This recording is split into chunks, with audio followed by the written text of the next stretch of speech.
Good afternoon and welcome to Lunchtime News. You're with me, Sarah Fonseca. But before we head into our stories, first we'll take a look at headlines in detail. President holds special meeting with SLFP MPs. DIG Prasanna Nayanakara arrested for withholding information on Lasantha Wickrematunge assassination. Farmers in turmoil following corn price increase.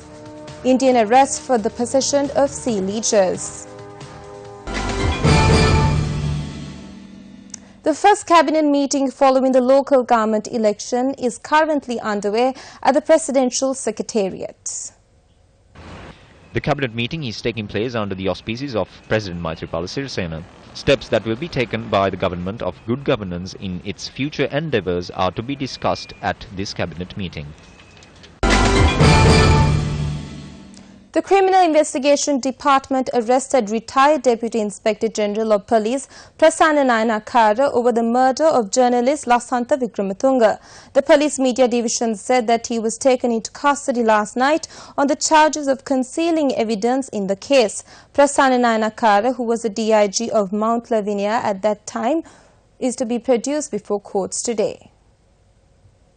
A demonstration took place opposite the Reggie Ranatunga Primary School in Minuwangoda this morning, causing traffic congestion along the Minuwangoda-Colombo main road. The demonstrators alleged students who did not pass the Grade 5 scholarship examination at the Reggie Ranatunga Primary School are not allowed to enter the Reggie Ranatunga Science College. They claim these students had been informed to find alternative schools. Parents say they have been severely inconvenienced over this decision. Flow of traffic along one lane of the road was at standstill as a result of the demonstrations. Speaking to News First, Minuwangoda Zonal Education Director S.K. Malwarachi said this issue had been prevalent at the Reggie Ranatunga Primary School over the years. He said the Western Province Education Director has been informed about the situation and justice will be meted out to all students. The farmers of Panduwasthuvara in Kurunegala have had to face tough conditions due to the lack of rainfall in the area. Farmers further states this is affected yield for the past 5 seasons. The principal occupation of the residents of Kurunegala, Anuradhapura and several other areas is paddy cultivation. However, they have shifted to cultivating maize for the past few seasons due to the lack of water. Although the farmers have had a good yield, they have not received a standard price. They requested the authorities to provide a proper price for their harvest, which was cultivated amidst a lot of obstacles. While the farmers in Panduwasthuvara suffers from the lack of water for cultivation, other maize farmers are in the wit's end and they do not fix price for their harvest.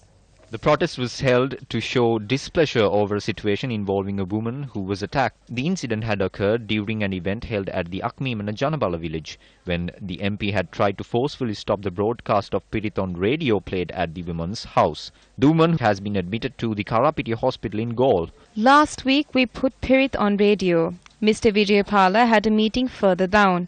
Then he came, slapped me and told me to turn it off. Today, a group carried out a protest in Akmimana in Galle against the MP. However, following an order received by the police, they decided to move off the road. We spoke to MP Hettiarachi on this accusation. Actually, this is a serious attack on my reputation. These people protested mainly to bring disrepute to me. In 26 years of politics, I have never experienced this kind of a situation. The UNP is a party which looks out for women's interests. This is a conspiracy. That woman is in the Karapiti hospital. The Judicial Medical Officer's report also arrives at the same conclusion. They are keeping her in hospital so that they can use it to arrest me. We have made the judiciary independent and the police have powers too.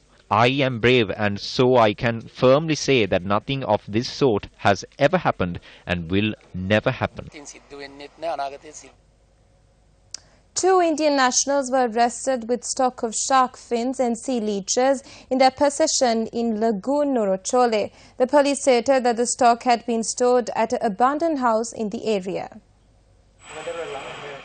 The raid saw 688 kilos of sea leeches and 625 kilos of shark fins worth 25 million rupees being found. A further 10 kilos of dried animal parts were also found in possession of the individuals. The suspects are due to be presented to the Putlam Magistrates Court later today. Colombo High Court Judge Manilal Vaidyathilaka decided to postpone the recording of evidence in the case filed against MP Prasanna Ranatunga and two others by the Attorney General to the 13th of March. The order was made when the case was filed against the trio under 15 charges, including defrauding a businessman of 64 million rupees, claiming a state-owned land in Meetaramulla. The justice ordered the witness to be presented in court again on the 13th of March.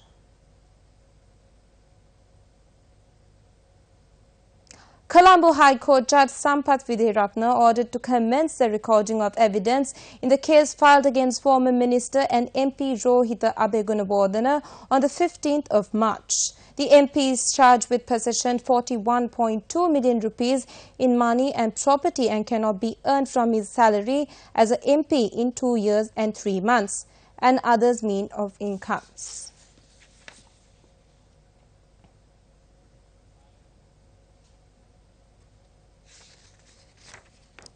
Twelve people have been hospitalized in the Hatton following a wasp attack. The victims of the wasp attack were employees working at the Manikewate estate in Hatton. This situation had arisen after a person tried to remove a wasp nest in the estate. The 12 victims admitted to Dikkoy Hospital are currently undergoing treatment.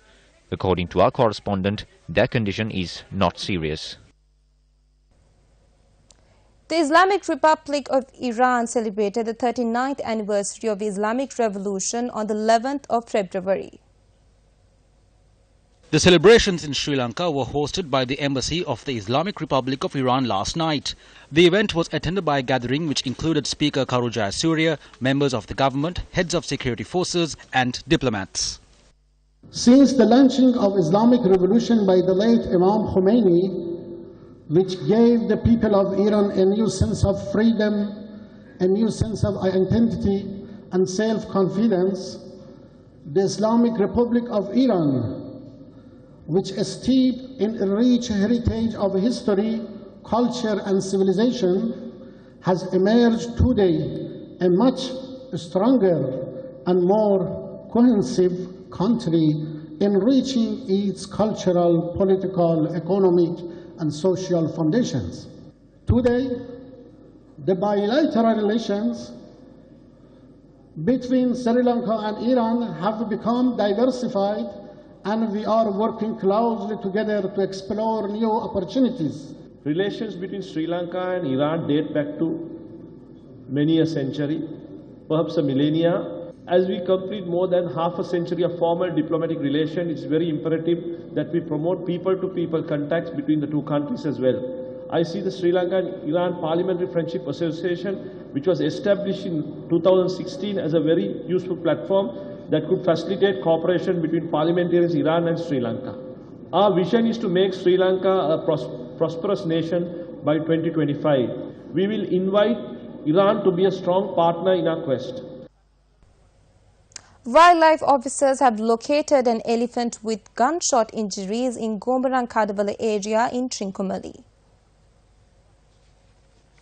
The injured elephant is reported to be one roaming from the Gomarang-Kadavala Forest Reserve. Wildlife officers claim the elephant's front leg is seriously injured. The elephant was treated for its wound on several occasions and it was dosed with an immunization yesterday. Wildlife officers and locals worked together to rescue a pachyderm fallen into an unprotected agrarian well in Gamgamua. A 40-year-old pachyderm which was searching for food and water along with its herd has thus fallen into the well.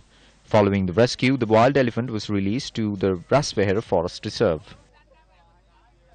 Well, this is a wrap of lunchtime news for the day. Do join us again on our evening 55s as we bring you the very latest.